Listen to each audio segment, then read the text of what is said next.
Buenos días a todos. Iniciamos la clase de este día, viernes 4 de febrero del 2022, de la clase de Leyes Procesales de Familia.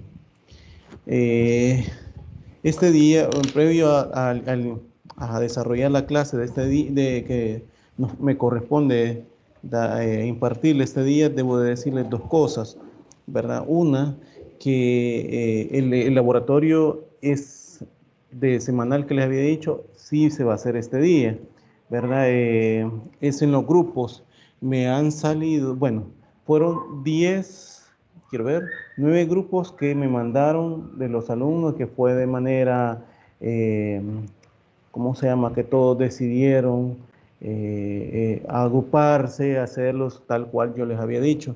De esos, pues fueron 4, quiero ver, 5 grupos más que se agregaron. Entonces estamos hablando que se han hecho 14 grupos en total, ¿verdad? Entonces, sobre esos grupos,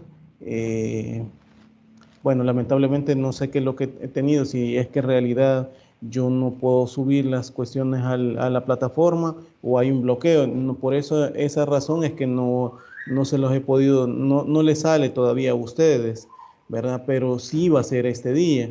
En el transcurso del día me voy ¿cómo que se llama? A comunicar con las autoridades para hacer esa situación y una vez van a tener ustedes para que lo hagan el fin de semana, ¿verdad?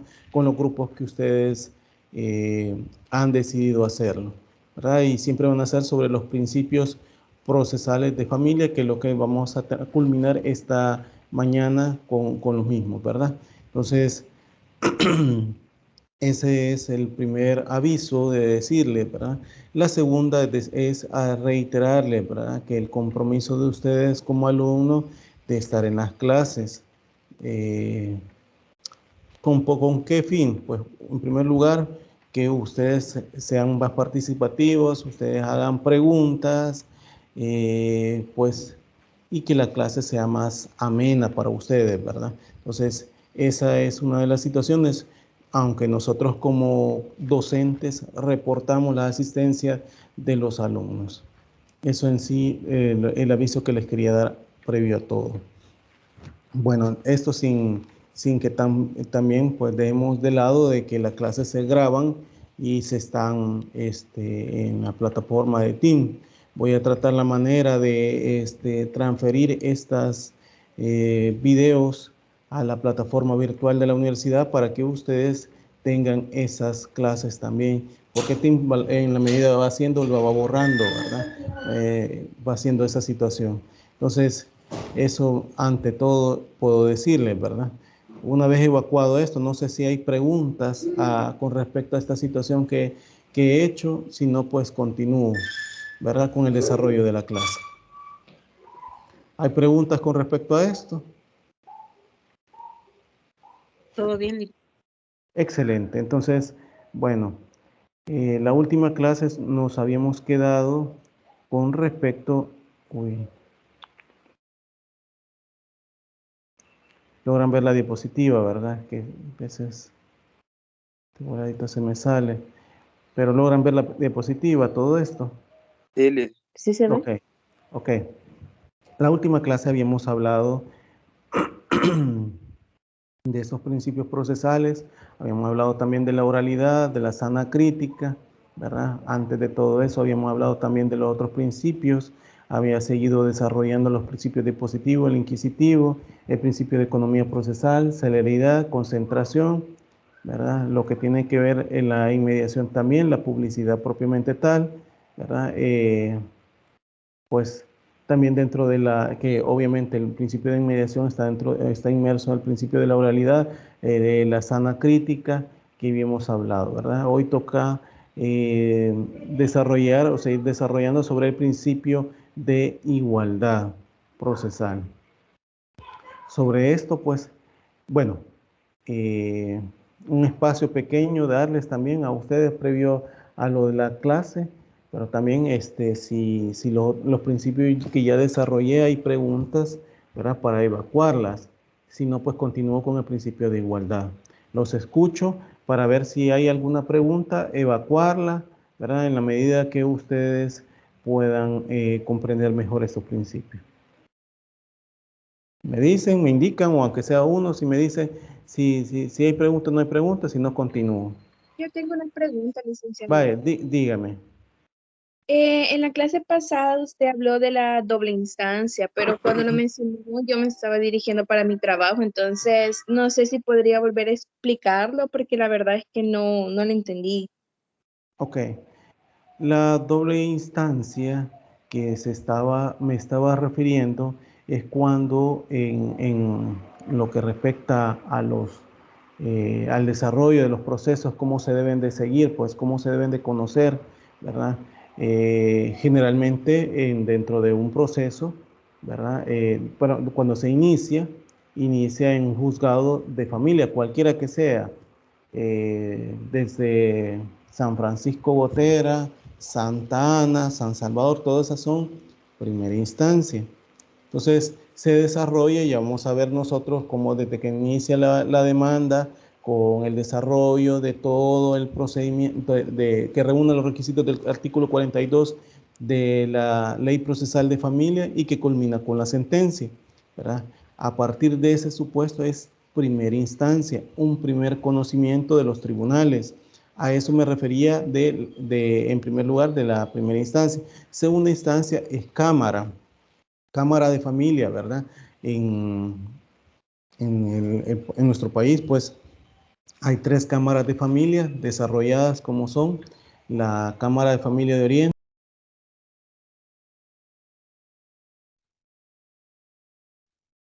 que comparte el conocimiento de los casos de la Cámara de Familia en la sección del centro por parte de la Cámara de Familia, Cámara de Lepina, ¿verdad? O Cámara Especializada de la Niñez y Adolescencia. Entonces, vuelve a conocerse nuevamente la causa que motivó, ¿verdad? Por qué razones se hicieron. Entonces, a partir de ese supuesto, ¿verdad? Hablo yo de la doble instancia que, ¿verdad? Un conocimiento por parte de los juzgados de familia donde inicia la demanda, solicitud, ¿verdad? O diligencia sui generis, ¿verdad? Que tiene que dictar una resolución final o sentencia definitiva, y otra es que siga, bueno, y que también posteriormente, si es que los medios de impugnación han sido, pues, interpuestos en tiempo, ¿verdad? Cámara de Familia, que sería en segunda instancia, y también Lepina, la Cámara de Lepina, conocen eso. Entonces, ese es el doble instancia, que el conocimiento tiene que ser, ¿verdad? Por los juzgados de primera instancia, juzgados de familia y por Cámara, ¿verdad? Algunos casos pueden llegar incluso a Sala de lo Civil.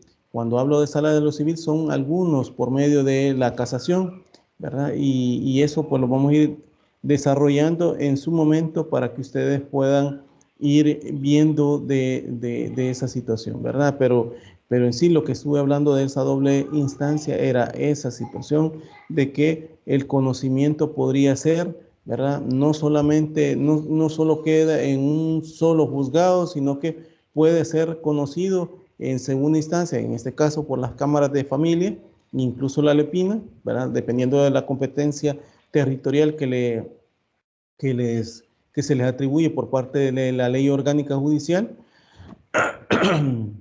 Y ese es por la cual yo estaba hablando de la doble instancia, ¿verdad? Y que ustedes pues obviamente tienen que verificar en estos casos, ¿verdad? Que también se da por situaciones que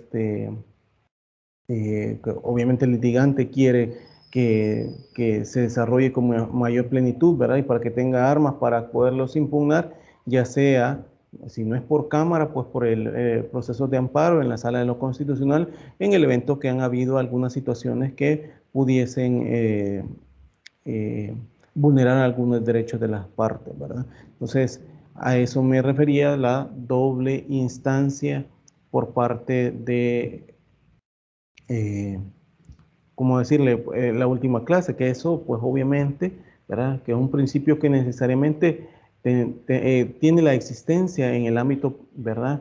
Que en el ámbito de cualquier materia, que incluso puede ser penal, les había dicho a ustedes en su momento, ¿verdad? Y que no escapaba, ¿verdad? De hecho, hasta les ponía a ustedes el artículo 14.5 del Pacto Internacional de Derechos Civiles y Políticos, que se establecía esa situación, o sea, ese conocimiento en grados por parte de los tribunales. ¿Sí? ¿Se logra comprender? Sí, licenciado, y sí, gracias. Ok. Bueno, entonces no hay más preguntas por parte de los demás compañeros, aparte de, ¿cómo que se llama? No, Del apellido Maya. ¿Sí? no, licenciado. Ok. Bueno, entonces, hablando ya por el principio de igualdad, ¿verdad? Que era lo que nosotros tenemos que estar viendo esta mañana, debo de decirle que incluso hay muchos autores en los cuales han hablado sobre el mismo. Así tenemos como José María Asensio Mellado, que ha hablado incluso de este tema, de este principio en sí, y ha establecido el significado del principio de igualdad. Entonces, él establecía o mencionaba que se reconoce, se reconduce, por decirlo así, a la obligación estatal de establecer las condiciones, decía, objetivas, que aseguran la actuación de las partes y de evitar toda suerte de privilegios irrazonables o situaciones contrarias a ese principio de la misma naturaleza. Eso es lo que mencionaba José María Asensio Mellado, ¿va? En el caso de Juan Montero Aroca, menciona que se requiere, ¿verdad? Él menciona que también que se requiere conceder a las partes de un proceso los mismos derechos, posibilidades incluso y cargas, de modo que no puedan existir privilegios ni a favor ni en contra de algunos de ellos. Así entendido el principio que no es, ¿verdad? En sí consecuencia de aquel, lo establece de esa forma, digamos de consecuencia de aquel u otro más general, ¿verdad? Y establecía también que el enunciado en todas las constituciones, ¿verdad? Establecía la igualdad de los ciudadanos ante la ley, ¿verdad? Nosotros a partir de la Constitución lo tenemos a partir del artículo 3, ¿verdad? Ahora bien, la Sala de lo Constitucional, al referirse al principio, o sea, principio de igualdad, ha sostenido que el mismo puede tener dos manifestaciones. Uno, la igualdad en la ley, y dos, la igualdad en aplicación de la ley. Aunque también la Sala de lo Constitucional ha hablado que una cosa puede ser, ¿verdad? El derecho de igualdad y otra cosa el principio de igualdad, ¿verdad? Cuando se refiere al el derecho de igualdad, ha sido explícita en la Sala de lo Constitucional que cuando se refiere al derecho de igualdad es a aspectos meramente sustantivos, meramente aplicados de la ley y en cualquier materia. Por el caso de nosotros sería el Código de Familia, todos los aspectos sustantivos que habla en él, ¿verdad? Para el caso del civil, pues el Código Civil, perdón, sería el Código Civil. Y pues para el caso de los aspectos procesales, serían las leyes procesales pues, en materia de familia, pues ley procesal de familia, Código Procesal Civil y Mercantil, ¿verdad? Etcétera. Así por ponerlo, entonces ha hecho esa distinción la Sala de lo Constitucional, pero también en esas dos manifestaciones, cuando habla de la igualdad en la ley y la igualdad en la aplicación de la ley, ¿verdad? Ha hecho referencia que cuando se refiere a la igualdad de la ley, se entiende que ante supuestos de hechos iguales, la consecuencia debe ser la misma, ¿verdad? O sea, en esa consecuencia, como en penal, ¿verdad? El hecho de que se haya cometido un ilícito penal como no matar, su consecuencia obviamente es, ¿verdad? Darle una pena privativa de libertad a una persona, ¿verdad? Entonces, hay una consecuencia. Cualquier persona que pueda hacer indistintamente su cargo y toda esa situación va a ser. Lo mismo va a ser en el caso en familia, ¿verdad? Pero que en familia no hay ni fuero para esa situación. Entonces, la Sala de lo Constitucional ha mencionado que la igualdad de las leyes se entiende que ante supuestos de hechos iguales la consecuencia jurídica debe ser la misma, ¿verdad? Cuando se refiere a la igualdad de la aplicación de la ley, ¿eh? específicamente referido al ámbito judicial, ha mencionado que las resoluciones judiciales deben de ser las mismas, ante los mismos presupuestos de hecho, aunque los entes judiciales sean distintos, con lo cual, pues, se evita que una misma forma se aplique una misma norma, perdón, se aplique en forma desigual cuando los casos son iguales. Eso se ha establecido por parte de la Sala en lo Constitucional, ¿verdad? Entonces, ahora bien, el artículo 3 de la Ley Procesal de Familia recoge este principio en la letra E, ¿verdad? Al afirmarse que el juez, si ustedes ven ese artículo 3, en esa literal E, menciona que el juez garantizará la igualdad de las partes durante todo el proceso, dice, así lo dice la ley, y reitera como una obligación del juez a respetar el derecho de defensa de las partes, cuando éste ordene cualquier diligencia encaminada a establecer la veracidad de los hechos controvertidos. Y esto, según lo indica el artículo 7, literal C, ¿verdad?, de la Ley Procesal de Familia para establecerlos. Asimismo, dicho principio parece desarrollado en otras actuaciones procesales y que dentro de las cuales incluso podemos mencionar, pues, algunas pues, que se pueden establecer.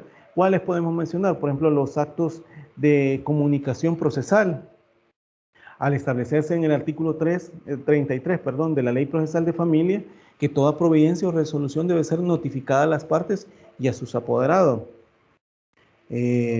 Con ello, pues, se favorece que todas las personas intervenientes del proceso, ¿verdad?, tengan exactamente las mismas posibilidades de alegación e impugnación de las decisiones emitidas en sede judicial. Cuando digo impugnaciones, obviamente para interponer recursos, ¿verdad?, sobre esa situación que pueden haber y que pueden vulnerar algún derecho o algún principio, ¿verdad? Entonces, eso se espera que en primer momento los actos de comunicación, ¿verdad?, se deben de establecer o se deben de ser notificadas las partes y sus apoderados. También podemos hablar al inicio de oficio el proceso por parte del juez o jueza, ¿verdad?, jueza de familia, en los casos en que la ley lo contempla, ¿verdad?, determinándose que se citará o se emplazará a los interesados para que comparezcan al proceso según el artículo que lo establece, ¿verdad? Es decir, en el artículo 42 de la Ley Procesal de Familia habla que incluso deben de establecerse, ¿verdad?, por parte de eso, y también de la oficiosidad en el 41, ¿verdad?, de la Ley Procesal de Familia. Ahora bien, por oficioso que sea el inicio de un proceso o la toma de algunas decisiones, ¿verdad?, esto, por así ordenarlo la ley, ello no debe significar una disminución de los derechos y garantías constitucionales, estableciéndose, ¿verdad?, o establecido, mejor dicho, ¿verdad?, cualquier persona demandada o sobre la que se establezca algún tipo de responsabilidad tiene el derecho de conocer esa demanda, esa imputación y correlativamente el juez o jueza la obligación de comunicárselo, ¿verdad?, por esa decisión. O sea, va correlacionado, aunque sea de manera oficiosa que parte del juez tenga que iniciar, ¿verdad?, como les repito, les había dicho anteriormente, lo inquisitivo de parte de del juez que de alguna manera pudiese iniciar un proceso como la pérdida de la autoridad parental, suspensión de la autoridad parental, nulidad de matrimonio, etcétera, que son pretensiones que de oficio puede iniciarlo, hasta incluso declaratoria de incapacidad, ¿verdad?, y los nombramientos de tutor que ya lo establece la ley, que deben de hacerse en el artículo 300 del Código de Familia, ¿verdad? Eso por poner un ejemplo, ¿verdad?, para establecerlo.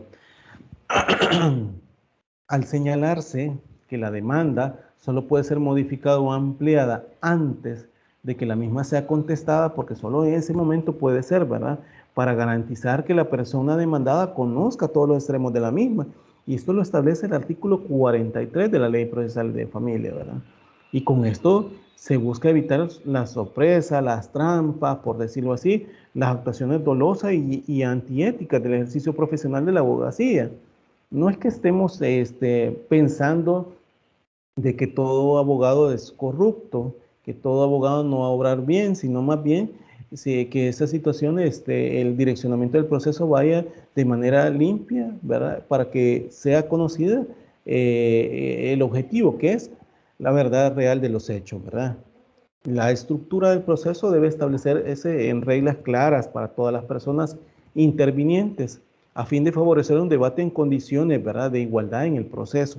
Eso debemos de tomarlo o de tenerlo siempre presente para esa situación que se debe de determinar, ¿verdad?, en ese principio. O como lo expongo aquí a ustedes para esa situación, ¿verdad?, que se determina o se establece, ¿verdad? También hay otro supuesto, como la posibilidad que tiene él o la persona demandada de contestar la demanda, ¿va?, estableciéndose un plazo a fin de que el mismo o la misma se manifieste sobre los hechos alegados y ofrezca la prueba pertinente, y a la vez con la posibilidad del autor de reconvenir o contrademandar. Esto pues según lo alegado por él o la persona demandada, pues tal como lo establecen los artículos 46, 49 y 50 de la Ley Procesal de Familia, así como en la posibilidad de que goza, ¿verdad?, igualmente el demandante de aportar prueba y manifestarse sobre los hechos que él o la persona demandada alega en su contestación, y eso lo establece el artículo 44 de la Ley Procesal de Familia. Eso en el inciso último de la Ley Procesal de Familia, que ustedes pueden ver, ¿verdad?, que así lo establece en esa situación. Ahora bien, el procedimiento establecido para tramitar los incidentes referidos a cualquier cuestión accesoria del proceso, según esto lo establecen los artículos 61, 62, 73, inciso segundo de la Ley Procesal de Familia.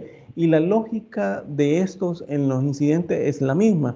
Cualquier circunstancia accesoria como los incidentes o de fondo deben contar con la participación de todas las personas involucradas, ¿verdad? Eso se debe de verificar en ese sentido, ¿verdad? Ahora bien, para establecer, ¿verdad?, debemos determinar que el principio de igualdad debe establecerse en la aplicación, tal como lo dijo la Sala de lo Constitucional, en la aplicación de la ley y en la ley, ¿verdad?, para determinarse. Obviamente se espera también con ese principio de igualdad conceder a las partes de un proceso los mismos derechos, posibilidades y cargas, de modo que no puede existir privilegio ni favor ni en contra de ellas, ¿verdad? Eso se espera con este principio de igualdad, ¿verdad? Si ustedes se fijan, ahí se los voy mencionando, ¿verdad?, para que ustedes puedan ir viendo. Hola. ¿Alguien quería hacer consulta? O que siento que han abierto el micrófono.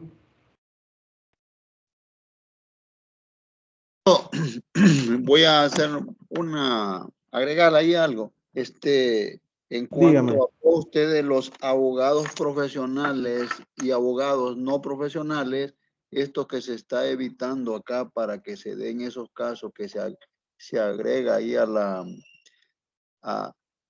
lo que dijo usted, entonces eso es muy bueno porque se evita que en futuro existan problemáticas, ya que muchos abogados negocian con lo que es, con el que lo contrata. Entonces, pues, está trabajando para uno, para el cliente, y también está negociando con otro. Como el cliente no conoce del área jurídica del derecho, está confiando todo en el abogado que existe, pero que como a uno lo que les gusta es el dinero, ¿va? Entonces, de esa forma, pues, aplicando esos artículos que usted que hizo mención ahí, está bueno como medio de prevención, ¿verdad? Porque el abogado que se está formando debe de ofrecer su trabajo profesional con calidad, ¿verdad? Y con honradez. ¿Para qué? Para que tenga una buena imagen lo que es la profesión de las personas que ejercen la abogacía en El Salvador. Por ende, está bien ese filtro en el área jurídica. Ok, muchas gracias, doctor Flores, por su intervención. Y es que esto lo he dicho y en el sentido no por herir susceptibilidad, me refiero no por usted, sino que me refiero en una situación de que ustedes van a llegar a ser abogados y van a pues estar con su cliente, ¿verdad? Pero lo que implica que estar con el cliente, defenderlo, ¿verdad? Está íntimamente ligado con aquella cuestión de la ética profesional. Cuando digo de la ética profesional, que como abogados, obviamente hay situaciones que por defensa de su cliente usted no puede hacerlo. Y explicarle situaciones como que puedan ser tan comprometedoras porque pudiesen incluso pues cometerse delitos, ¿verdad? En una situación de esta. A esa situación es la que me estoy refiriendo, ¿verdad? En las técnicas de oralidad, en las técnicas que incluso el abogado usa en defensa del demandado, de la persona a quien representa, porque puede ser la parte demandante, parte demandada, tercero coadyuvante, tercero excluyente. En ese sentido puede establecerlo, puede determinarlo, pero el punto es que no use mecanismos que puedan comprometer su profesión, ¿verdad? En el sentido de que quiera abusar de la misma para en defensa y pensando en defensa de su cliente. Pero no, el profesional del derecho debe establecerse, debe determinar, ¿verdad? Primero parámetros, hasta qué momento puede llegar en defensa de la persona, ¿verdad? Hay incluso justiciables que, pues, sin, sin ánimo de ofender, ¿verdad? Pero hay justiciables que quieren sorprender, ¿verdad? Porque tanto es el pleito, el rencor que tiene para con su pareja, para con su integrante en la familia o su ex integrante en la familia, etcétera, que no le importa pensar en una situación de que puede perjudicarlo, ¿verdad? Y así lo vemos ante los tribunales. Pero esa situación, el abogado tiene la obligación de decirle, mire, hasta aquí podemos llegar porque esto puede llegar a un ilícito penal, ¿verdad? Han habido leyes especiales, sobre todo para protección a las mujeres, como ha sido la ley, ¿verdad? Que con solo el hecho de gestos, palabras soeces, ¿verdad? Ya lo determinan como expresiones de violencia, ¿verdad? Entonces, hasta eso tenemos que llegar con la protección, ¿verdad? Pero lejos de esa situación, cuando yo me refería al principio de igualdad, es que las partes deben de hablar, aunque llevan un tanto ligado con el principio de probidad y buena fe que habíamos hablado un poquito en clases previas, ¿verdad? Pero como les repito, todos los principios van entrelazados, ¿verdad? Entre uno y otro, pero ¿con qué fin? Con el fin de que no se cometan ninguna perjuicio a las partes en general, sea demandado, sea demandante, sea tercero excluyente, tercero coadyuvante, ¿verdad? Y que integran los sujetos procesales, que más adelante vamos a ir viendo sobre esa conformación de eso, ¿sí? Muchas gracias por su intervención, doctor Flores, muy atinada, ¿verdad? Eso me hace desarrollarles más a ustedes este principio, ¿verdad? Y sobre todo ustedes en su formación. Bueno, debo decirles también, antes de todo, que por el principio de igualdad también hay una prohibición de fuero, ¿verdad? Y esto lo establece el 211 de la Ley Procesal de Familia. Cuando hablo prohibición de fuero es que no importa que sea el presidente de la República, no importa que sea la persona que tenga un alto rango siendo funcionario, ¿verdad? La ley procesal de familia se aplica por igual a todas las partes, ¿verdad? Entonces, perfecto, cuando hablo presidente, pues como máximo rango que pueda tener de funcionarios aquí nuestro país, ¿verdad? No es que estoy diciendo que por el presidente, ¿verdad? Pues, sino que es hasta eso, pues para hacerle el símil de ustedes que prohibición no hay, ¿verdad? Si ustedes se recuerdan en un caso que estuvo muy mencionado y aunque era un tópico penal, ¿verdad? Sobre un magistrado de cámara, ¿verdad? Que se le siguieron el fuero constitucional, ¿verdad? Pero eso era para cuestiones penales, ¿verdad? Para él. Entonces en familia no es que no que nos vamos a supeditar a que esto se lleve a sede de la asamblea, como por el caso de este magistrado de cámara, ¿verdad? Sino que obviamente así nomás se puede hacer porque la misma ley establece o prohíbe ese fuero, ¿verdad? Y eso lo establece el artículo 211 de la Ley Procesal de Familia. Esto debemos de dejar claro, ¿verdad? Lo que establece el artículo 3 también de la Constitución de la República cuando habla de la igualdad, ¿verdad? Entendido, vuelvo a lo mismo, como derecho y como principio. Son dos aspectos muy diferentes y incluso la Sala de lo Constitucional los ha diferenciado y que se los comenté al inicio de esta clase, ¿verdad? Entonces, para establecerlo. Ahora bien, pues cuando hablé de esto, pues obviamente les he estado poniendo aquí de los actos de comunicación, ¿verdad? Les he establecido también que el principio del procedimiento a seguir, ¿verdad? Que lo establece. Bueno, también he ligado a lo de probidad, lealtad y buena fe, ¿verdad? Esto al principio de igualdad.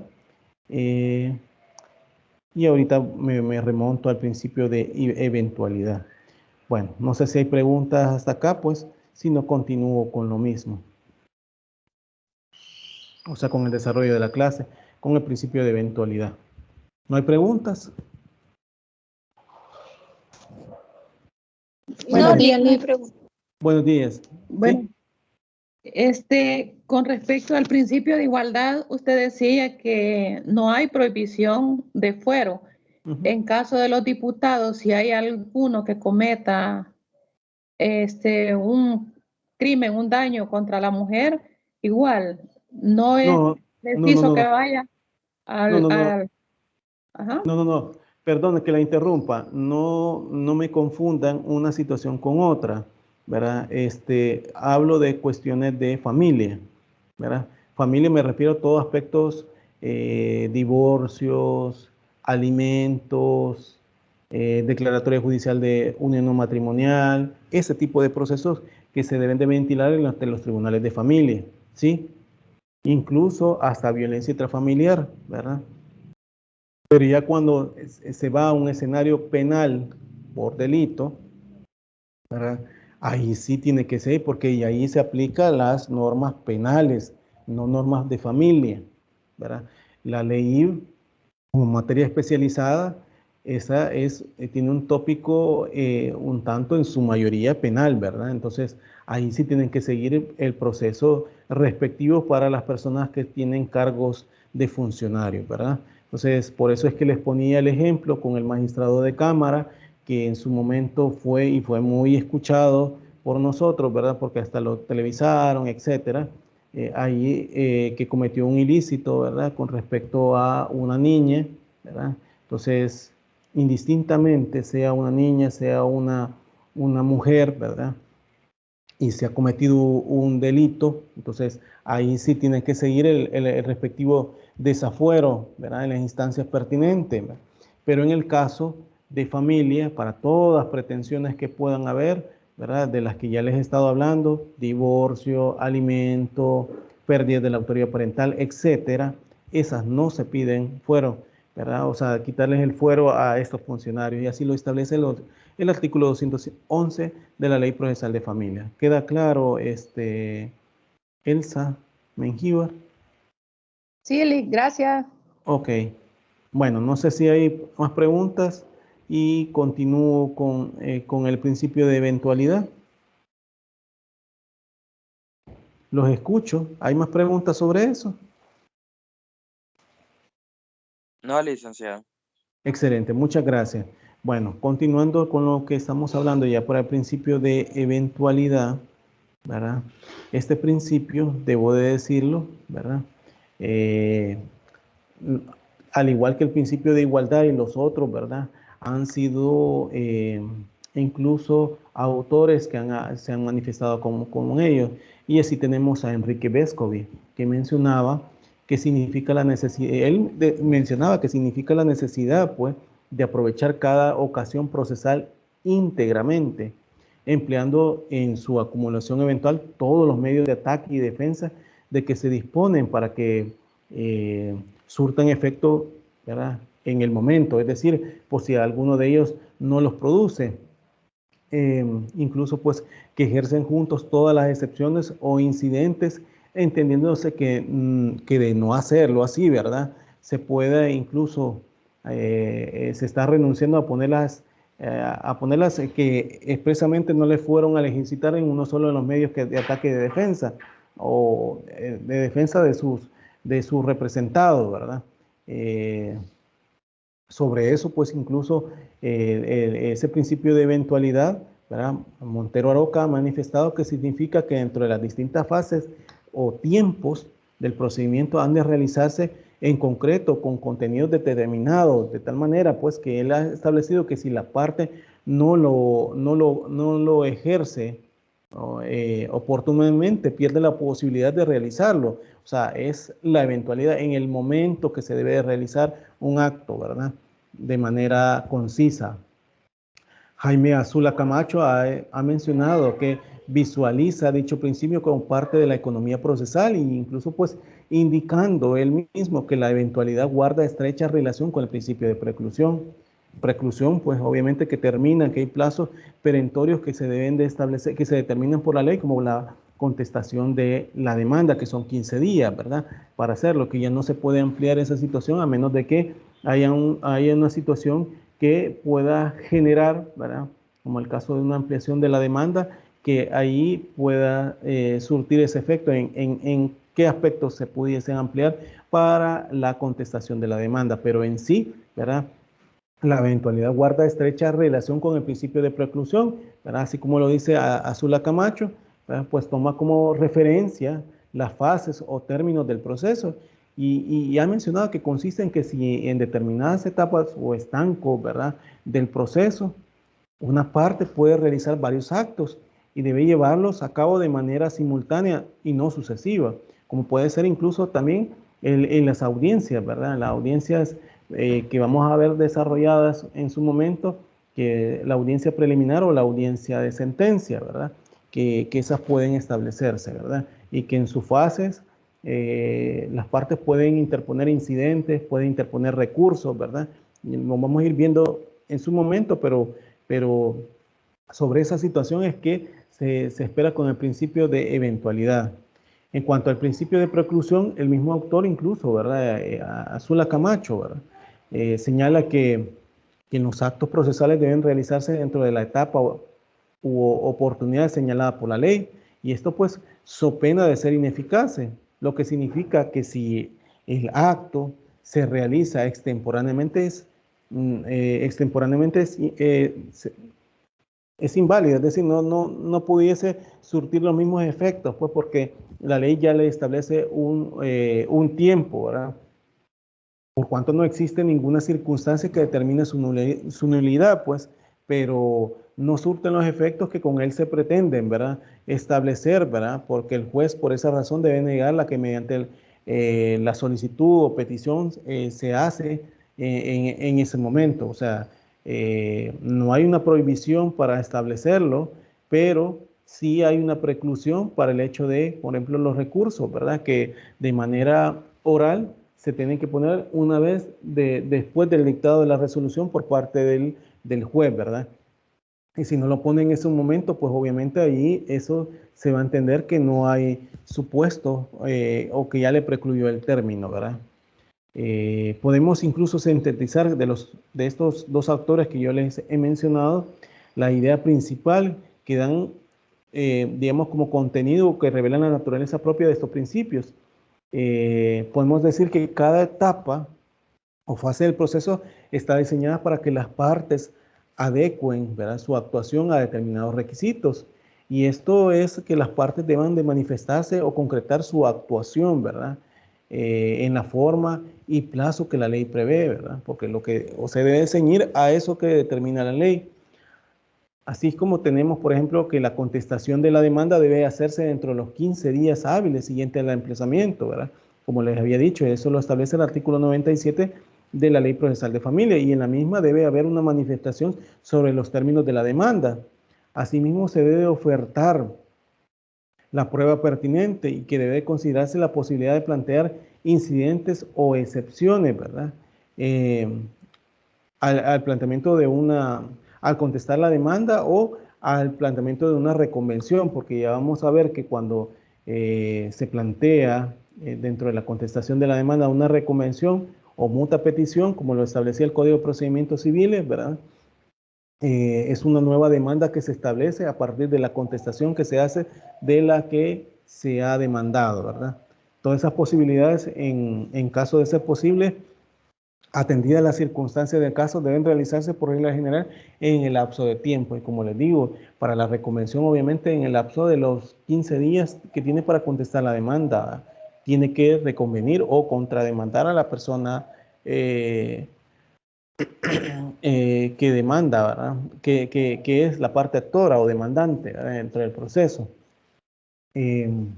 La eficacia del acto procesal destinado para la actuación de las partes está condicionado y precisamente, ¿verdad?, a que se realicen todas las posibilidades de alegación y defensa que se dispongan. Así podemos ver, ¿verdad?, de no hacerse así, la sanción procesal gira incluso pues en torno a la preclusión, es decir, a que la actuación será ineficaz y por tanto no podrá alegarse en una etapa posterior, ¿verdad? También podemos ver que son principios que tienen que ver únicamente con las partes y sus apoderados, pues el incumplimiento del juez o jueza en cuanto a plazo o actuaciones específicas en la etapa del proceso da lugar a otro tipo de procedimientos y sanciones, que más adelante lo vamos a ver, pero que pueden incluso comprometer sus decisiones, como por ejemplo que pueda ser recusado, ¿verdad? Porque adelantó criterio, porque su actuar hizo ver una inclinación a una de las partes, etcétera, ¿verdad? Pero pueden haber esa situación que da lugar a otro tipo de procedimientos y sanciones, como les dije, ¿verdad? La ley procesal de familia recoge ambos principios en el artículo 3, ¿verdad? En literal F de la ley procesal de familia, el cual indica que las partes deberán plantear simultáneamente todos los hechos y alegaciones que fundamenten sus pretensiones. Si ustedes ven ese literal F, así lo dice, y lo establece pues que en defensa de las pruebas que pretenden hacer valer, ¿verdad? Como concreción de estos principios contenidos en el artículo, el tan citado artículo 3 que le estoy mencionando, en la letra F de la ley procesal de familia, podemos incluso tener varios ejemplos, como por ejemplo la demanda debe cumplir los requisitos que establece el artículo 42 de la ley procesal de familia. Eso en principio, ¿verdad? Y en caso de no cumplirse, el juez o jueza deberá requerir su cumplimiento dando un plazo máximo de 3 días para ello. Y eso lo establece el artículo 96 de la ley procesal de familia. De no ser así, la demanda debe declararse inadmisible por no cumplir con los requisitos fácticos y jurídicos mínimos, ¿verdad? También podemos ver que la oferta de los medios de prueba tienen por regla general 3 momentos, ¿verdad? Y eso lo establece el artículo 44, inciso final de la ley procesal de familia. ¿Y cuáles son? En la demanda, reuniendo todos los requisitos del artículo 42, ¿verdad? En la contestación de la demanda, eso lo establece el artículo 46 de la ley procesal de familia. Y un tercero podemos ver, pues, después de contestada la demanda y antes del examen previo del proceso. Esto lo establece el artículo 44, inciso final de la ley procesal de familia. Cuando hablo de esto, después de contestada la demanda y antes del examen previo, es en sí por situaciones que pueden haber, como por ejemplo, que la contraparte contesta y, o la parte demandada, ¿verdad?, contesta y menciona aspectos que sean necesarios ser probados por la parte actora. Entonces ahí se le habilita esa situación, ¿verdad? Por eso es que digo, después de contestar la demanda y antes del examen previo, ¿verdad? Así lo dice el artículo 44, inciso final de la ley procesal de familia. Los incidentes deben plantearse, reitero, ¿verdad?, deben plantearse desde la demanda hasta la celebración de la audiencia preliminar. Así lo establece el artículo 59 de la ley procesal de familia, ¿verdad? Las excepciones deben plantearse en la contestación de la demanda, según el artículo 50 de la ley procesal de familia. Solo contestada la demanda puede oponerse excepciones, ¿verdad? Ya vamos a ir viendo las excepciones. Bueno, el código, como les había dicho en su momento, la ley procesal de familia y el código de familia nació en un momento donde estábamos teníamos la ley del Código de Procedimientos Civiles, y ese Código de Procedimientos Civiles hablaba de excepciones dilatorias y excepciones perentorias, ¿verdad? Cuando se hablaba de excepciones dilatorias, obviamente esas pudiesen de alguna manera dilatar, valga la redundancia, el proceso, pero con el fin de sanearlo. Por ejemplo, que territorialmente pudiese decirse que el juez no es el competente para conocer la causa porque el demandado no tiene domicilio por ejemplo, me invento, en San Salvador, sino que tiene domicilio en Santa Ana, ¿verdad? Entonces pone la excepción dilatoria de incompetencia en razón del territorio, ¿verdad? Entonces ahí pudiese conocer el juez, ¿verdad? En la audiencia preliminar, y esa situación pueden verse, ¿verdad? Establecerse en esas excepciones. También pueden determinarse como excepción perentoria, ¿verdad? La ineptitud de la demanda, porque pueden haber situaciones en las cuales, y conforme a lo que establece ahora el Código Procesal Civil y Mercantil en el artículo 277, de cualquiera de las causas que pueden determinar la improponibilidad de la demanda. Entonces, ahí podemos establecerlo, ¿verdad? Como excepción perentoria de la improcedencia, ¿verdad? También podemos establecer la conciliación y el desistimiento. Cuando hablo de conciliación y el desistimiento, se deben de plantear en cualquier estado del proceso y hasta antes del fallo, y esto lo establece los artículos 84 y 86 de la Ley Procesal de Familia, ¿verdad? Como ven, son términos que establece la ley, pero momentos que se pueden determinar, ¿verdad? Para esa situación. También que los recursos de revocatoria y apelación deben plantearse, ¿verdad? Dentro de las 24 horas siguientes a la notificación para el caso de la revocatoria, ¿verdad? Y para el caso de las de apelación, bueno, como aquí nosotros hablamos ¿cómo que se llama esto? De sentencias interlocutorias, sentencias definitivas, sentencias con fuerza definitiva, sentencias interlocutorias simples, ¿verdad? Aunque si nos vamos ahora con el Código Procesal Civil y Mercantil en su artículo 201, ¿verdad? Establece los autos simples, autos definitivos, ¿verdad? Pero llevan la misma visión, pero el punto es que deben de plantearse en el caso de la revocatoria, dentro de las 24 horas siguientes a la notificación, y si es revocatoria con apelación en subsidio, en los mismos términos, ¿verdad? Si es apelación de interlocutoria, debe ser dentro de los 3 días siguientes, y si es de audiencia, dentro de los 5 días después de notificada dicha sentencia, ¿verdad?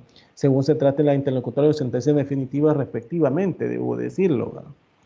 Ahora bien, debemos de establecer que la eventualidad, el principio de eventualidad, el principio de preclusión, ¿verdad? La efectividad de los mismos, la inefectividad para el mismo, tanto relacionadas que pueden haber, ¿verdad? La posibilidad, ¿verdad? Que la concreción de todas las posibilidades de la alegación y en defensa y en la etapa, en el plazo determinado que prevé la ley, ¿verdad?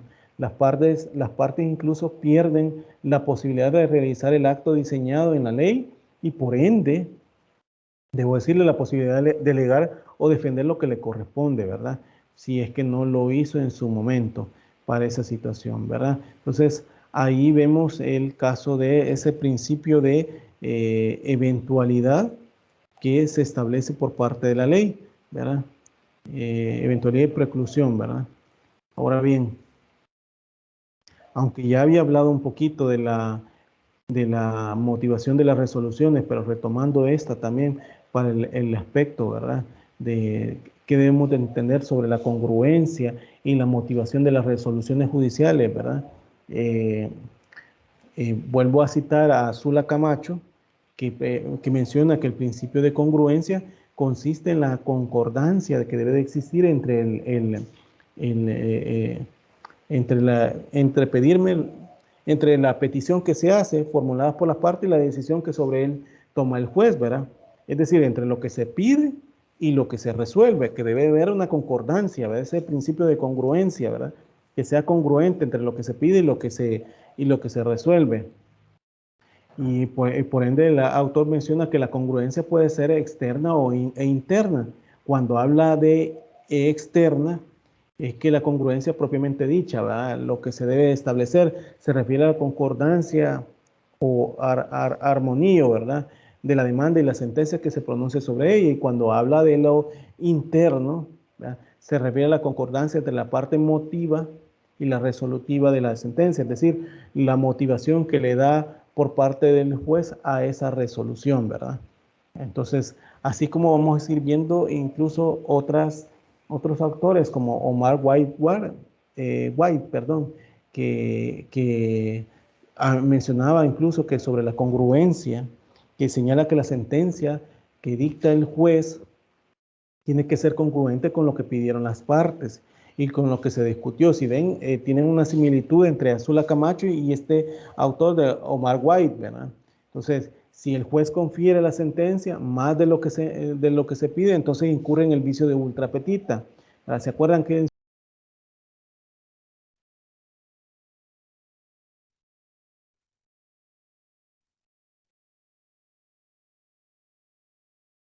lo pedido, extra petita diferente a lo pedido, etcétera, ¿verdad? Entonces, la sentencia sería nula.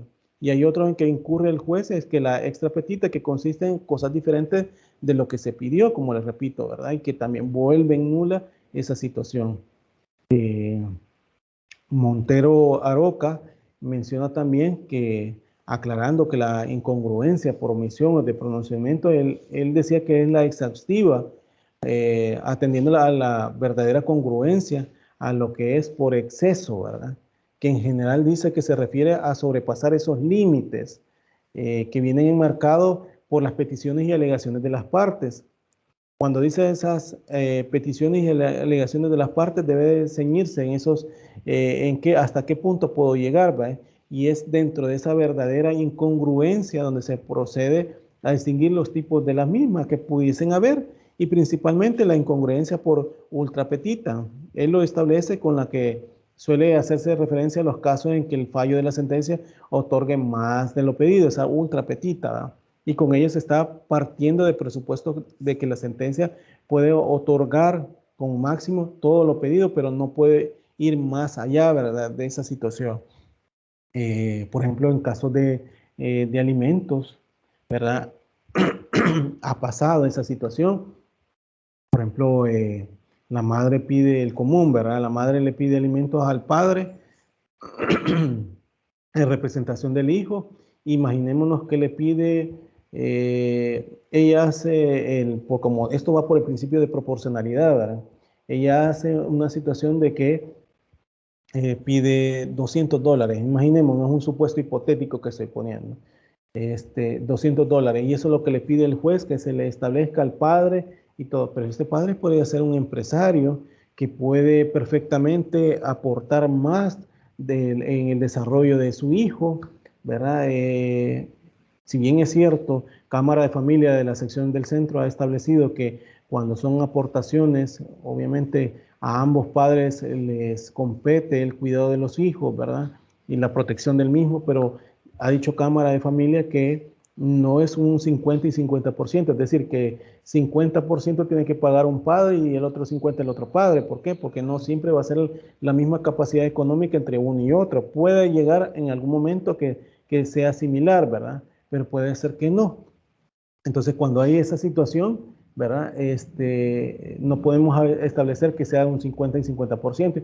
Y es ahí donde, obviamente, un progenitor puede aportar más, ¿verdad?, que el otro, ¿verdad? Porque recordemos que aquí cabe otra situación, incluso hasta el aporte que da uno de los progenitores, que puede ser el hecho de los quehaceres del hogar, ¿verdad? Y eso lo establece incluso el artículo 38 del Código de Familia. Pero lejos de esa situación, el punto es que si se pide una cantidad de exigua o mínima de $200, ¿verdad?, y del momento de la prueba y todo, que el juez puede determinar y ve la necesidad del hijo, aunque cuando son menores de edad no se entienden que son necesarios, pero imaginémonos de esa necesidad del hijo y la capacidad económica del alimentante, es decir, que puede aportar más dinero. El juez no puede establecerle, imaginémonos, me pidió $200, pero yo le veo una capacidad económica de ponerle $1000, por decir el caso. No se puede hacer eso, aunque el juez verifique esa situación, no, puede llegar hasta lo que lo pide. Entonces, es ahí donde no se puede dar más de lo pedido, ¿verdad?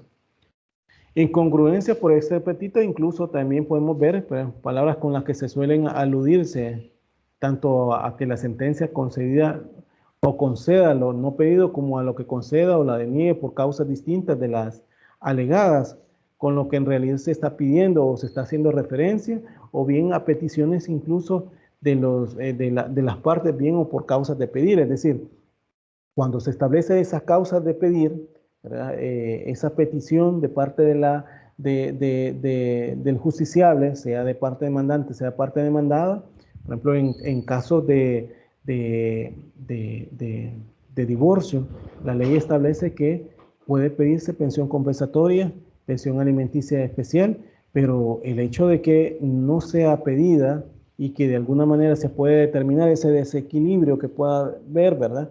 No le habilita la ley, aunque ya se pudiese inferir, ¿verdad?, que el juez tenga que resolver, pero si las partes no lo han pedido, ¿verdad?, como esa pretensión de pensión compensatoria o pensión alimenticia especial, el juez, por mucho que establezca el artículo 111 y 115 del Código de Familia, ¿verdad?, se va a quedar en eso, ¿verdad? Y si está poniendo situaciones que no le han pedido, ¿verdad?, que va en otra situación porque el cónyuge se está divorciando, pero alimentos no le puedo dar porque ya se está divorciando, pero le voy a dar pensión alimenticia especial.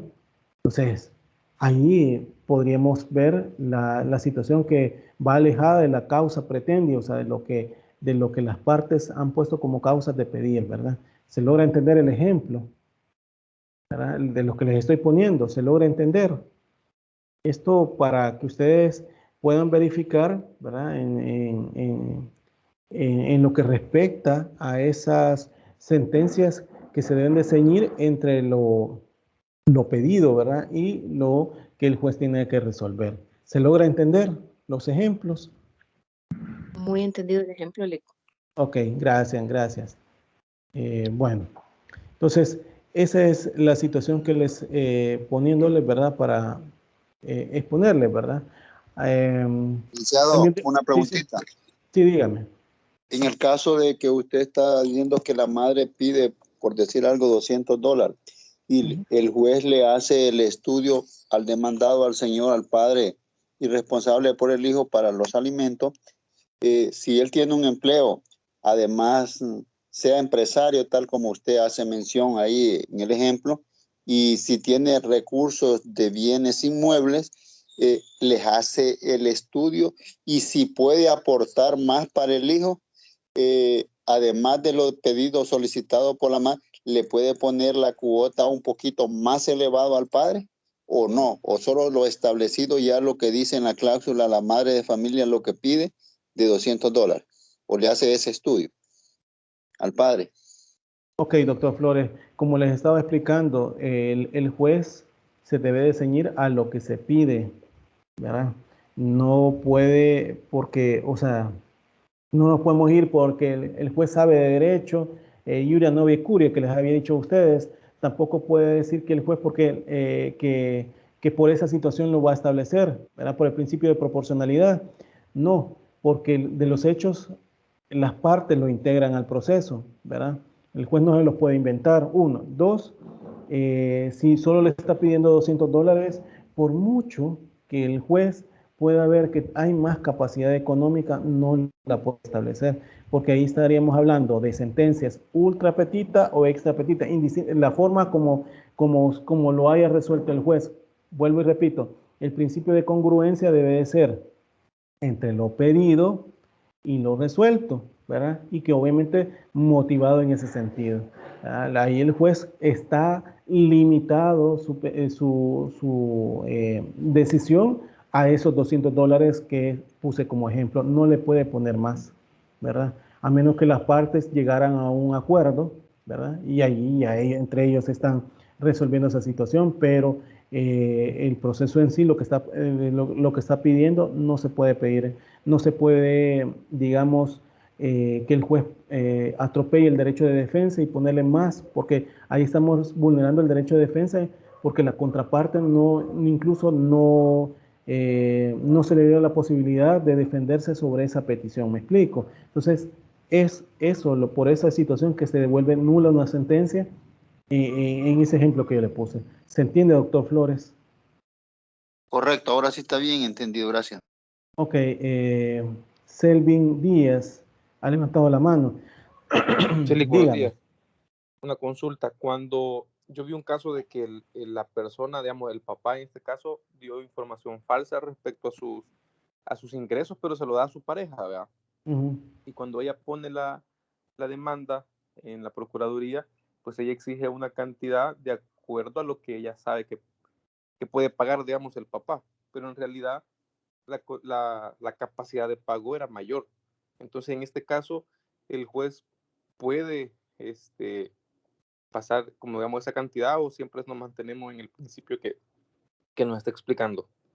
En la causa pretende, o sea, es decir, lo que usted está pidiendo en la demanda, lamentablemente, las partes, o sea, no siempre van a conocer la capacidad económica de su, valga la redundancia, de su contraparte, ¿verdad? No siempre.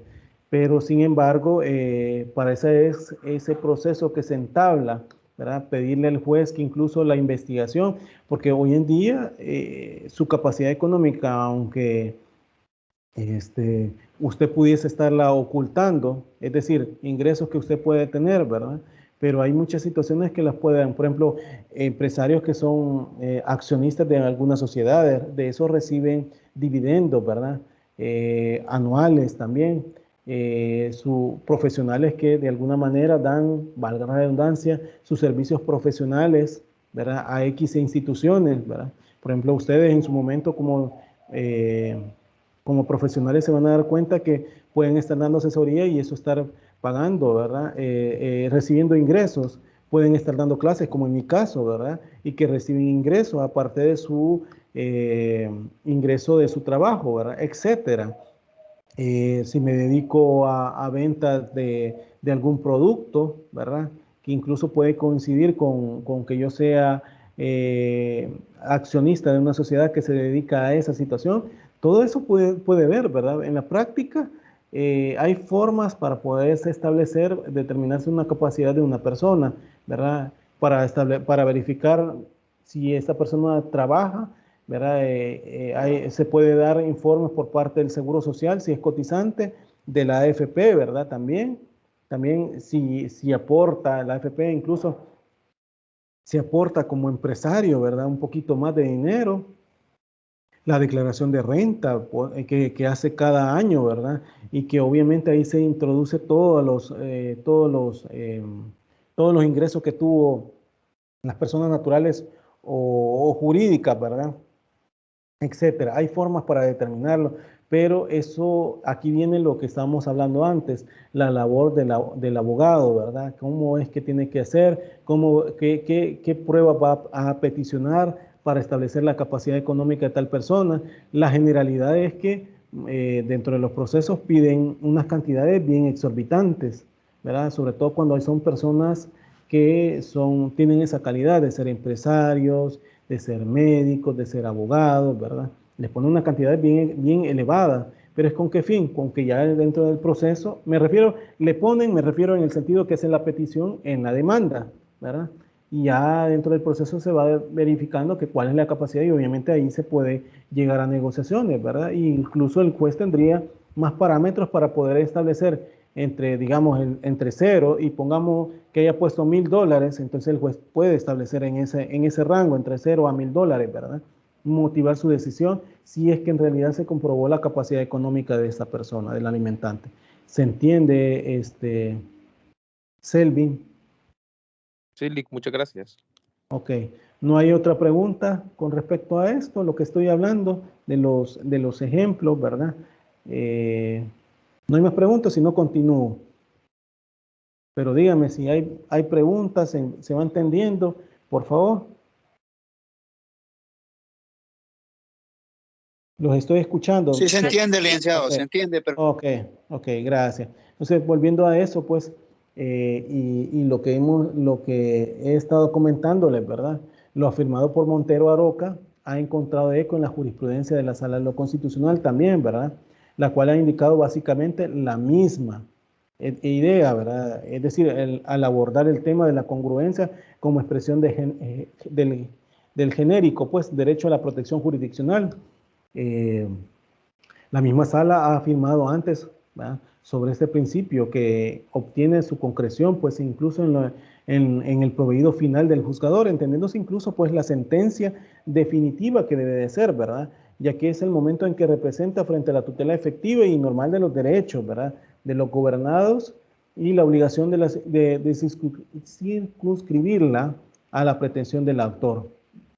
Y así que tiene íntima relación con este principio, el de motivación de las resoluciones judiciales, pues llamado por otro incluso pues congruencia formal y consistente, pues incluso pues que Azula Camacho ha mencionado que es el juzgador que todas las providencias que impliquen ese pronunciamiento, ¿verdad?, de fondo y en particular de la sentencia, ¿verdad?, que exponga los motivos o argumentos incluso sobre los cuales basa su decisión.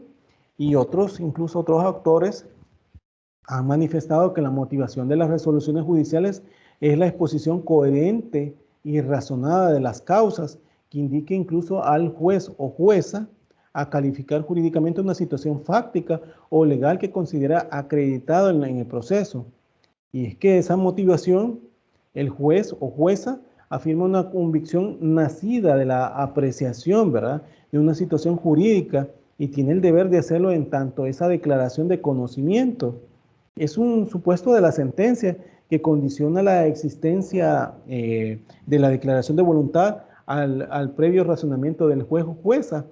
Y esto pues más que para convencer a las partes de una verdad jurídica, que es lo que se pretende llegar, ¿verdad?, con medio de fiscalización y control, ¿verdad?, contra el capricho de la arbitrariedad, podemos decirlo, incluso pues del juez, conceptos que lleva a transformarse en algunos casos en garantías constitucionales, ¿verdad? Entonces, cuando hablo de este capricho del juez, me refiero en el sentido de que incluso si el juez pudiese llegar más allá, ¿verdad?, a su decisión, ¿verdad?, y que no ha sido introducida en legal forma por las partes, es decir, con esas peticiones que se hacen, como por ejemplo el ejemplo que le exponía, ¿verdad?, de la cuota alimenticia. Sobre la motivación, la Sala de lo Constitucional ha afirmado que es un principio con evidente connotación constitucional, vinculado a los derechos de seguridad jurídica y defensa, y como expresión o manifestación incluso del derecho a la protección jurisdiccional, ¿verdad? Eso lo ha establecido. Si ustedes quieren ir viendo sobre sentencias de la Sala de lo Constitucional sobre esto, pues pueden ir a ver o buscar, ¿verdad?, si es su interés para ustedes establecerlo, la improcedencia que dictó por medio de resolución el amparo con referencia a 639-2000, ¿verdad?, que la Sala de lo Constitucional que habló sobre este supuesto, ¿verdad? Esa sentencia, si no me equivoco, tiene fecha 19 de febrero del 2001, ¿verdad? Pero por ahí debe tener, por ahí anda, ¿verdad? 2001, por ahí. Esto pues al establecerse como una obligación para las personas juzgadoras, ¿verdad? Incluso la sala dice ello, ¿verdad?, que no es un mero formalismo procesal, sino que es el instrumento que facilita a los justiciables los datos, explicaciones, razonamientos y conclusiones necesarias para que estos puedan conocer el porqué de las mismas y posibilitando, en todo caso, una adecuada defensa, ¿verdad?, para determinarlo en ese sentido. Entonces, allí pues, ustedes van a ir viendo, ¿verdad?, hay varias sentencias que la sala ha establecido y una de esas es la que ya les mencionaba, ¿verdad? En conclusión y sintetizando, ¿verdad?, la idea de los autores, ¿verdad?, que les he mencionado, por el principio de congruencia, el juez o jueza está obligado a resolver los puntos de las partes en la demanda y en la contestación y que han puesto en conocimiento de su decisión, ¿verdad? Esos puntos que lo establecieron, ya sea con la demanda o con la contestación de la demanda o con la reconvención o con la contestación de la reconvención. ¿Sí me explico? Esa causa pretende, ¿verdad?, la petición que se hace, ¿verdad? Esto implica pues que debe de haber una identidad entre los actos procesales de parte que se dan en la demanda y contestación de la demanda, con lo que el juez o jueza resuelve, pero además que esa identidad se refleje, ¿verdad?, también en otros argumentos y las decisiones específicas. Y esto es pues que las razones o argumentos den una explicación del por qué, ¿verdad?, se han adoptado tal o cual decisión, ¿verdad? Implica incluso la prohibición para el juez o jueza de resolver cuestiones que le han sido pedidas, ¿verdad? Dar menos de lo que ha sido solicitado o dar más de lo que ha sido solicitado lleva como consecuencia la nulidad, e incluso dar otra cosa que no es la pedida, ¿verdad? Porque pueden pasar esa situación, también puede generar nulidad. Por el principio de motivación, ¿verdad?, el juez está obligado incluso a dar las razones, motivos o argumentos en los que sustenta sus decisiones, ¿verdad? Esto favorece la facultad del control que las partes puedan tener sobre la actividad judicial para incluso pues favorecer el planteamiento de los medios de impugnación, ¿verdad? Ese principio de motivación. Si ustedes no tienen los argumentos de parte del juez, que la misma sala de lo constitucional dice que no es transcripción de artículos, sino que explique por qué razones llega a eso, obviamente con la valoración de la prueba que está dentro del proceso o que se ha vertido en el proceso, ¿verdad? Esos motivos o argumentos en los que sustenta las decisiones del juez hacen per se o por sí mismo, ¿verdad?, que el justiciable tenga armas para poder introducir los medios de impugnación, ¿verdad?, ya sea porque diga que el juez erró sobre alguna decisión o alguna interpretación que haya hecho, o en todo caso, pues, ¿verdad?, que eso incluso la Cámara, como segunda instancia, pueda valorarlo y confirmar su decisión, pero todo eso se da pues con ese principio de motivación del juez, se da con los motivos o argumentos en los que se sustentan las decisiones, ¿verdad? La motivación no se identifica con un número de páginas, porque eso también debemos de tenerlo claro. No el hecho de que yo le haga una resolución, yo como juez haga una resolución de 50 páginas, ¿verdad?, ya hay una motivación de peso que puede generar, porque el común se da es que muchas veces al momento de dictar la resolución, las decisiones, lo que se consigna son aspectos meramente dentro del proceso, descritos de la prueba, ¿verdad?, pero no en sí por qué se valora una u otra situación, ¿verdad? Entonces, el número de páginas o con citas de autores o doctrinas no determina la motivación o no se identifica eso. Y esto pues tanto una extensa cantidad de páginas como la cita de opiniones doctrinarias pueden o no tener ningún tipo de relación o vinculación con la discusión específica que se ha planteado en el proceso. Y es por ello importante reiterar la idea de razones, ¿verdad?, motivos o argumentos que vinculen la decisión a las circunstancias del caso concreto. Estos principios son importantes, debo decirlo, en el marco de la solución de los conflictos intersubjetivos planteados en sede judicial, ¿verdad? No lo veamos una forma así como que solamente son aspectos académicos y que no se verifican dentro de los procesos. No, es todo lo contrario, revelan la obligación de las partes de la persona juzgadora de someterse a la ley y de garantizar el ejercicio efectivo de los derechos de los justiciables, ¿verdad? Por cuestiones, por concreción incluso del derecho de petición establecido incluso en el artículo 18 de la Constitución, ¿verdad? Ese artículo habla de la petición y respuesta, que toda persona tiene precisamente el derecho de plantear sus peticiones a las autoridades, ¿verdad?, legalmente constituidas, ¿verdad?, y correlativamente estas tienen la obligación de resolver sobre esa pretensión concreta en el marco pues del proceso, obviamente, y entonces el juez o jueza de familia está obligado a dar una respuesta puntual a ese reclamo concreto que el justiciable obviamente ha planteado en su demanda. Ambos principios, el de congruencia, de motivación, orienta la ley procesal de familia a consignarse expresamente en el artículo 3, en los artículos 3, literal G, y 7, literal I, donde mencionan que el juez debe resolver exclusivamente los puntos propuestos por las partes. Ahí lo establece así, ¿va? Y los que por disposición legal correspondan. Y además se establece por parte de la ley que el juez está obligado a motivar las resoluciones. Si ustedes leen esos artículos, el 3, literal G, y 7, literal I, esa situación lo establece, ¿verdad? Entonces, hay como, digamos, una leve parámetro donde o hasta dónde puede llegar el juez, ¿verdad? A establecer o a decidir, ¿verdad?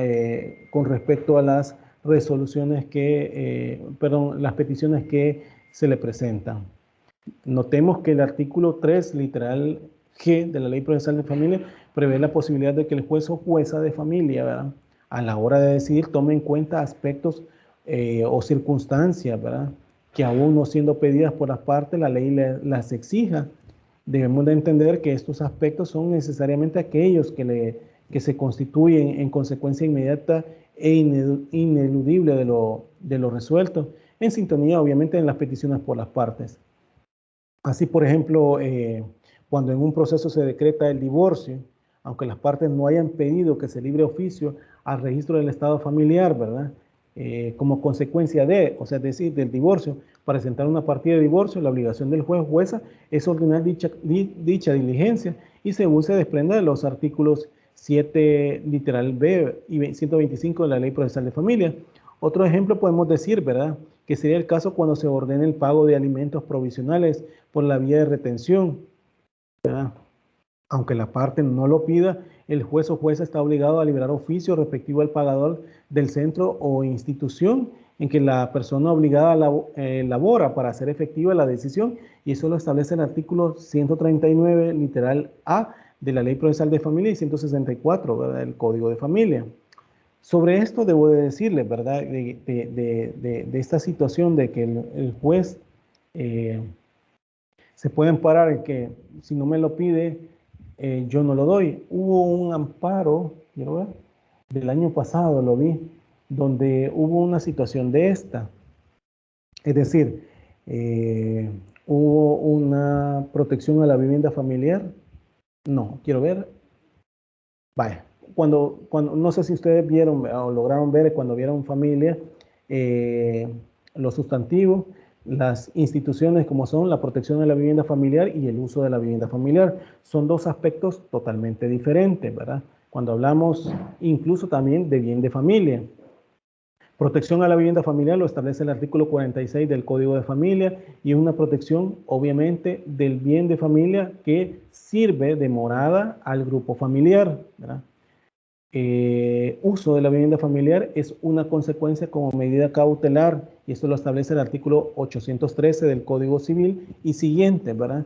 Cuando habla, y también que en familia lo establece 111 y 115, ¿verdad? El Código de Familia, cuando se le da el cuidado personal al progenitor, se establece en ese caso el uso de la vivienda familiar, ¿verdad? Y el bien de familia, hay una ley de bien de familia que es un tanto no exigua, bueno, sí, sus cantidades son bien mínimas para establecer que el bien tiene que tener 500 colones, ¿verdad? Que ya eso ya es bien difícil que un bien hoy en día tenga esa cantidad, pero lejos de eso, o sea, las tres son instituciones totalmente diferentes. El caso que les estaba queriendo poner de ejemplo era que se solicitó el uso de la vivienda familiar de una casa, ¿verdad?, donde se había constituido el hogar familiar, ¿verdad?, de un matrimonio.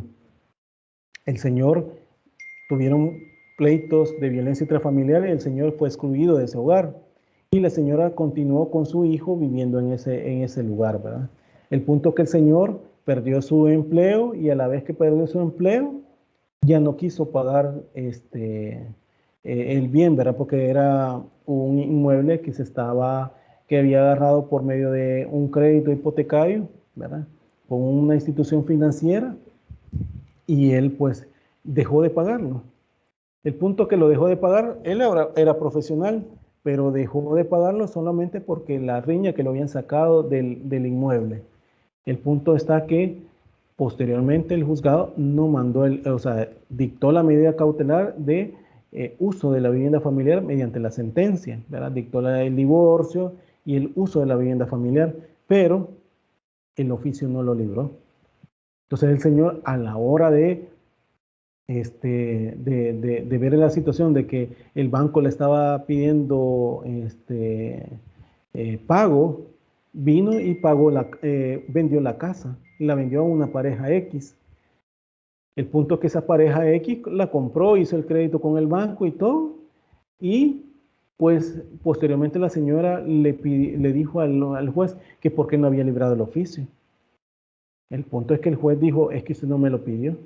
Entonces, Sala de lo Constitucional dijo, esas son situaciones, no se tienen que pedir, esas situaciones llevan como consecuencia a la decisión que usted tomó. Si usted decretó el divorcio y obviamente me dio la medida cautelar de uso de la vivienda familiar, su consecuencia era librar el oficio para que se emitieran, y el juez se amparaba diciendo que esa medida cautelar no la podía mandar al registro porque era necesario que las partes paguen, ¿verdad? Por derechos de registro para que se inscriban.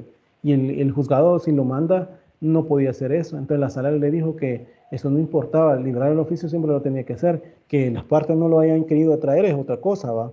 Pero que librar el oficio siempre lo tenía que hacer. Entonces, pongo este ejemplo porque es como una consecuencia, ¿verdad? Que tiene el juez que hacerlo, ¿verdad? Esa situación.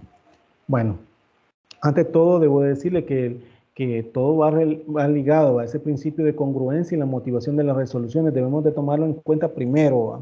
2, esa concordancia entre lo solicitado por las partes y la sentencia emitida por el juez. Eso se debe de ceñir, ¿verdad? 3, también debemos de tomar en cuenta que la motivación de las resoluciones se convierte en una garantía constitucional, un medio de fiscalización y control contra el capricho o la arbitrariedad del juez, que pueden haber situaciones esas, porque puede pasar, ¿verdad? Y una cuarta podemos decir, pues, la jueza o juez de familia afirma una comisión nacida de la apreciación de una situación jurídica, del análisis de los derechos, pruebas y la adecuación del marco normativo que se puede establecer, ¿verdad? Entonces, eso para verificar esa situación, ¿verdad?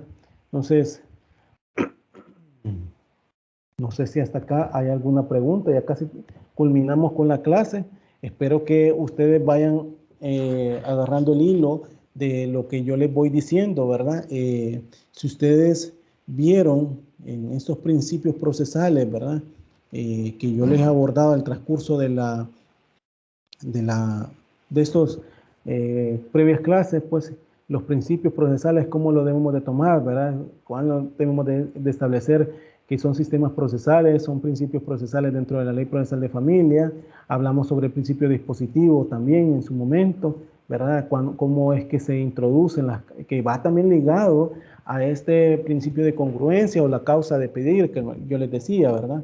Habíamos hablado del principio inquisitivo también con la oficiosidad del juez, ¿verdad? En su momento, ¿verdad? Para establecer los principios de economía procesal, celeridad y concentración, cuando los actos también deban de hacerse. También esto va ligado al principio de eventualidad, ¿verdad? Hablamos sobre eso. También el principio de inmediación. Recordemos que el juez debe de inmediar sobre la prueba, ¿verdad? La publicidad también dentro de los procesos que se deben de establecer, ¿verdad? Hablamos sobre la oralidad. Hablamos también sobre ese principio de la sana crítica, de la doble instancia en su momento. Ahora esta mañana estuvimos hablando sobre el principio de igualdad, ya como culminando sobre estos principios, ¿verdad? En su momento también les hablé sobre el principio de probidad, lealtad y buena fe, que cómo es el operar de parte de las partes, de los mismos justiciables y sus representantes y sus apoderados, en este caso sus abogados, ¿verdad? ¿Qué es lo que pueden haber sobre eso, ¿verdad? Entonces, sobre esto, pues incluso este principio de probidad y buena fe, ¿verdad? Da la lealtad de honestidad, fidelidad, confianza, credibilidad, equidad, ¿verdad? También les puse acá sobre esto, ¿verdad? Lo que se debe ver en tanto con el proceso y en el proceso de estas manifestaciones contrarias a la buena fe, de la probidad y lealtad, ¿verdad? Que pueden haber. También hablé esta mañana sobre el principio de eventualidad y preclusión, ¿verdad?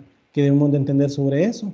El principio de congruencia y motivación de las resoluciones, aunque esto ya lo había hablado, lo había abordado un poco en las clases anteriores, pero hoy esta mañana desarrollé nuevamente este tema, todo con el fin de que fueran viendo ustedes también que el principio de eventualidad y el principio de igualdad, de probidad y de buena fe, pues qué tanto se puede ir diseñando o estableciéndose, ¿verdad? Ese principio también de congruencia, ¿verdad? De las decisiones, la motivación que puede haber. Bueno, espero que hayan comprendido sobre esto, sobre este tema tan importante al inicio de de nuestra temática de la de leyes procesales de familia, que ustedes van a ir viendo, ¿verdad? En la medida que vaya desarrollando los temas, que todo va entrelazado, ¿verdad? En las disposiciones, la ley ya no me las invento yo, ya está establecida y también, ¿verdad? Reforzadas en la medida por la Sala de lo Constitucional, ¿verdad? Que en nuestra Carta Magna también, que se establecen esos principios y derechos desarrollados obviamente también en las leyes secundarias, en este caso para nosotros pues la ley procesal de familia, Código Procesal Civil y Mercantil, ¿verdad? E incluso entre otras que se establecen aspectos meramente procesales, ¿verdad? Bueno, no sé si hay alguna pregunta sobre esto, ¿verdad? Espero que me vayan agarrando el hilo, que ustedes pues con el laboratorio que vamos a estar haciendo semanal, ustedes pues me contesten y verifiquen que en realidad, ¿verdad? Lo que vamos desarrollando, ¿verdad? Se comprende, ¿verdad? Bueno, no hay más. Ya casi culminando, pues, solo decirles eso, ¿verdad? De que vamos a hacer el laboratorio, solo me van a permitir en el transcurso de este día cómo voy a hacer, cómo lo voy a introducir para que ustedes puedan tenerlo y el fin de semana lo desarrollen en los grupos que ya algunos hicieron y otros que yo he incluido, que solo han sido 5 grupos que hice yo, ¿verdad? Porque 9 hicieron ustedes, ¿verdad? De los 83 integrantes, al menos de los integrantes que aparecen inscritos en la materia. Bueno, si no hay más. Una preguntita, licenciado. Con eso. Sí, dígame. Buen día, le saluda Rolando. Sí, dígame. Con la cuestión del laboratorio, las preguntas las va a dejar subidas al aula de apoyo para que nosotros las busquemos ahí y las contestemos en grupo y se las demos las presentemos la próxima clase o lo vamos a hacer la otra semana. Es que lo que pasa es que lo que quiero hacer es que ustedes en la plataforma, allí, es que yo he hecho esa situación. Lo que pasa es que no veo por qué razón no se sube, ¿verdad? Entonces, la universidad, perdón, la universidad nos ha dicho que ustedes deben de ocupar la plataforma virtual, ¿verdad? Entonces, por esa razón es que no porque yo se los puedo mandar a su correo, ¿verdad? Entonces, pero el punto es que la universidad nos dice deben de ocupar la aula virtual. Entonces, yo lo que voy a dejárselo a ustedes que son casos, o sea, no crean que es una cuestión por allá, ¿verdad? Un caso y ahí que hasta el día domingo que entreguen. Sí, dígame, perdone que le interrumpe. Yo consulté la aula de apoyo anoche y pues no encontré referente a eso. Entonces vamos a consultarlo en el transcurso del día o de la semana para hacerlo nosotros y tenerlo listo para la fecha que ahí va a dejar usted en la carpeta que va a crear en el aula de apoyo para que se lo subamos uno por grupo, solo un integrante por grupo, ¿va? Exactamente, lo que pasa es que eso quiero que ustedes hagan, ¿verdad? Un solo trabajo, ¿verdad? Que no es que quiero que solamente que me resuelvan un caso, es un caso.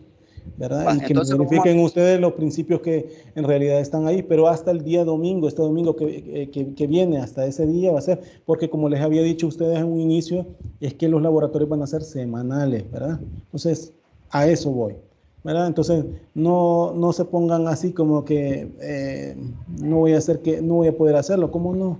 Es lo que hemos estado hablando, ¿verdad? Si ustedes han escuchado las clases, si no asistieron a clase y actualmente pueden escucharla nuevamente y ahí ustedes verifican esa situación. Entonces, denme el espacio de este día, yo voy a ver cómo hablo con las autoridades para ver cómo lo subo y ahí les voy a mandar por el correo institucional a ustedes para que ustedes ya vayan bajándolo, ¿verdad?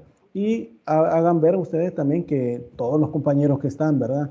En sus integrantes tienen que trabajar, ¿verdad? La idea es que todos trabajen, ¿sí? Entonces vamos a consultar para hasta el domingo, ¿va? Para que ya bajemos, ya el domingo ya pueda estar ese caso subido en el aula de apoyo y ahí lo va el transcurso del tiempo usted para que nosotros ya contestado lo subamos a la aula de apoyo que va a dejar ahí usted la carpeta, ¿va? Así entiendo. Doctor Flores, estoy diciéndole que ahora voy a consultar con la universidad para ver cómo es que lo subo en la plataforma. En la plataforma, hoy van a tener esa actividad y el tiempo que van a tener para desarrollarlo es hasta este domingo, para que ustedes lo suban siempre en la plataforma, ¿verdad? Eso es lo que les decía. Sí, dígame, Kevin. Sí, buenos días. Sí, dígame, Kevin. Bueno, permítame, licenciado, no sé si nos pudiera en la aula virtual de Teams, cuando pueda, ¿verdad? Subirnos las diapositivas, porque fíjese que se me hace a mí difícil, digamos, anotar los puntos importantes de la diapositiva y a veces usted está explicando algún ejemplo importante y a veces yo me quedo como, ¿qué anoto? La diapositiva o su ejemplo. ¿Cómo no, Kevin? Como les dije la vez pasada, cuando yo termine los temas, les voy a subir la diapositiva. Entonces esta, ya que le terminé el principio, se los voy a subir, ¿verdad? Eso es lo que les había dicho anteriormente, ¿verdad? Es cierto, es cierto. Me voy a disculpar. Muchas gracias, No, licenciado. no hay problema. Bueno, pues si no hay más, cuídense entonces. Los veo el lunes, ¿verdad? Yo tenía una consulta, nada más. Sí, dígame. Yo me incorporé a la clase esta semana que pasó, inscribí un poco tarde. Quería saber cómo podría saber a qué grupo me ha integrado y en este caso si pertenezco a uno ya. Es que eso es lo que les estaba diciendo ahora, porque yo voy a subir los grupos, ¿verdad? De las personas que no lo han hecho y ahí lo van a ver en la plataforma, en la aula virtual de la universidad y también van a ver la actividad que les he dejado. Perfecto, Lick. Muchas gracias. Okay. Bueno, pues, si no hay más preguntas, pues cuídense. Entonces, feliz fin de semana y los veo el lunes en la próxima clase. ¿Sí? ¿Me escuchan? Sí, gracias, Lick. Feliz día. Bueno, feliz día. Adiós.